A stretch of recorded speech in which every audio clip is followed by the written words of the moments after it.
Okay, so here's a quick video about how the flooring turned out between when I tried doing some scraping, I did some belt sanding, and I even took out my Rotex. And so it, I'll show you the floor. It's actually a floating floor. It's these thin oak strips are about this wide, and they're a really kind of ugly brown with a really heavy varnish on them. Um, I think it's totally possible to do something like this by hand. It just depends on how fine, like how much you want to change it, how much you want to take off. I asked some people online, some expert woodworkers, and they really said to just go rent the flooring sanding machine. And eventually we did. It wasn't that much. It didn't take very long. The room is about 10 by 10 feet. I don't know how many meters that is for anybody across the pond. But I had it sanded in an hour with the big machine, and I did have to buy the abrasive for that. But I think it was about, I'll say $250, and that was counting the finish, which was probably got two, I think one can. Well, it was about a can and a half of Osmo, which is a German vegetable product, which sounds weird, but it's a special flooring product. The grits were 36 grit to remove a lot of material, 50 to kind of smooth things out, 80, I believe, was, I think there was a 120 on the big sander, but I think it was those four grits. Maybe 80 is all I went to, but I can't remember, and I'm not sure where I put the abrasives. With the floor sander, I think that's what it is. It's 30, 36, 50, 80, and 120. Um, what happened was I picked up an edge sander just to do the edges, and I thought maybe I could do the whole floor with the edge sander because to rent it was like $25 for 4 hours plus the abrasives. And so as soon as I showed that to my wife, just sanding some edges, and how clean it looked, she said, you have to go rent the sander, which I really didn't want to, mostly because I didn't think it would do the job and kind of prove me wrong in terms of you can just belt sand it yourself. Um, it was I mean, much more aggressive. It's a very heavy sander.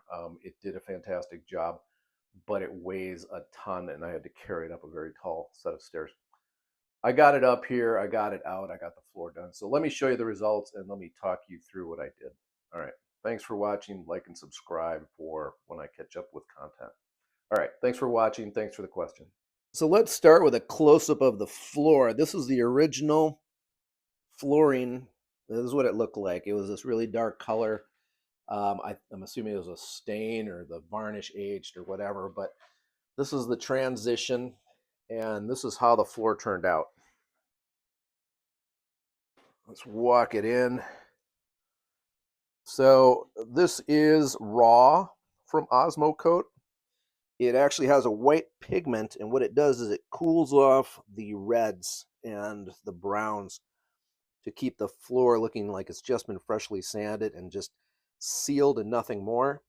There's a little bit of texture, but you don't need to sand a floor nearly as much as you have to get a piece of furniture done. So like the finish on this, that's like 400 grit. It's nowhere near sanded as much, and it's fine. You actually, if the more you sand it, probably the slicker it gets. Um, this is, I'll show you this. I just added some oak trim, just a filler strip. It's not even totally smooth, but I took a track saw, which I happen to have, and then so I cut the floor evenly. You could take a piece of wood. You take a piece of wood, and then what you could do is you could tape it down and just keep it from sliding. You could run a saw along the edge of it. You could just be careful and just take a flush cut saw and put a long block, and then just you could do it by hand. Like I said, if you have more time than money, you can break it down and just do chunks. I trimmed that window, I trimmed the trim. I had to add a few little pieces here in the corner. and kind of sand those out. But this is what it looks like. There's a closet it flows to in there. Little closet in here.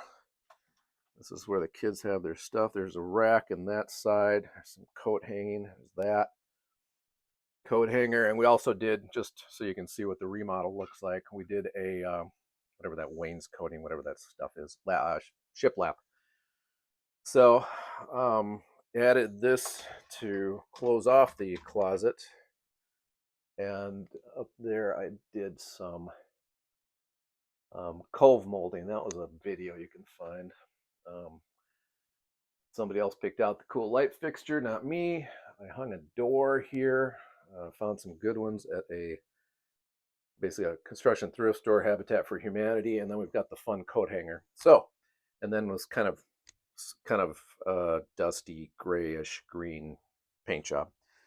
So it really pulled the room together, gave it a modern look to go with the bunk bed. Most of the floor is actually covered by the bed, by a rug and a dresser, but this is how it turned out. So just really quickly, the edge sander is a circular sander. It takes you about to here, so you do the edge of your room, and then you just come in with the big drum sander, and when it's powered off, you can slip the drum on, and then the drum itself has these kind of slices. It's kind of hard to describe. When it spins, these slices kind of spread out. So when it's off, it's doing this, and when it spins, it does that, and it grabs the drum, and that's what gives you your sanding action. So it's about 12 inches across or so. So you just go across the grain, across this. This is nice, and what it did was it really took it down flat. And I was actually afraid we would burn through this flooring because I thought it was thinner than it is. It's about 3/8 of an inch, and I thought it was only 1/4 inch. And so it held together, which would have been really embarrassing if we just burned through it. But so with the drum sander, what it did was it really flattened out the floor. And what that did for us was it took out some of the cupping. These boards were doing this. And so by sanding it, we were able to flatten them out and get it smooth. So here's a good example. This one's kind of a scoop. So anyways, again, old floor, new floor. So I'd call that a win.